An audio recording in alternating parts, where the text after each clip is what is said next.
আবার hello Brian, তো নতুন একটা ব্লগ নিয়ে চলে এলাম তোমাদের সামনে। তো তোমার সবাই কেমন আছো? আশা করি ভালো আছো। তোমাদের ভালোবাসে আমিও খুব ভালো আছি।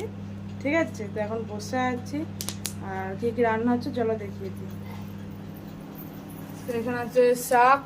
কী শাক মা? কুমড়ো শাক। কুমড়ো শাক। এখানে আছে বেগুন, আলু, কুমড়ো আর মাটির তলার আলু। তো এগুলো দিয়ে শাকটা রান্না হবে। ঠিক আছে। আর কুমড়ো বড়ি রাঙালু দিয়ে টক। আর চার কুমড়ো, এটা কি? লাল কুমড়ো। ও, লাল কুমড়ো দিয়ে রাঙালু দিয়ে টক হবে বড়ি দিয়ে। ঠিক আছে, এই দেখো এখানে তেঁতুল ফেটানো হয়ে যাচ্ছে। আর মা এখানে আলু কেটে রেখে দিয়েছে লম্বা লম্বা করে, দেখতেই পাচ্ছ লম্বা লম্বা করে আলু কেটে রেখে দিয়েছে। আর তেঁতুল পিছিয়ে রেখে দিয়েছে টক হবে বলে। ওইদিকে আমার বোনের ঝোল হচ্ছে। কাঁচকলা, পেঁপে, আলু এগুলো দিয়ে ঝোল হচ্ছে। কুমড়ো দিয়ে ঝোল। রাঙালুও হচ্ছে, এগুলো দিয়ে ঝোল হচ্ছে। দেখো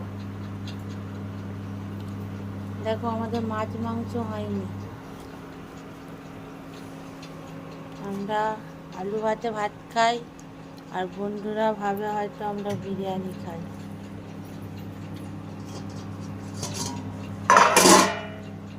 মায়ের শরীর ভালো নেই, এরকম আমি রান্না করবো। তো মায়ের তো শরীরটা ভালো নেই, সেই জন্য আমি রান্না করব। ঠিক আছে, তো এখনো তো হাতে মায়ের যন্ত্রণা হচ্ছে, হাতটা ফুলে আছে, দেখি কবে কমে। তো কি কি রান্না হচ্ছে তোমাদের দেখিয়ে দিলাম। ঠিক আছে, চলো সবাইকে টাটা। খুব ভালো থেকো, সুস্থ করে tata, bye bye, love you.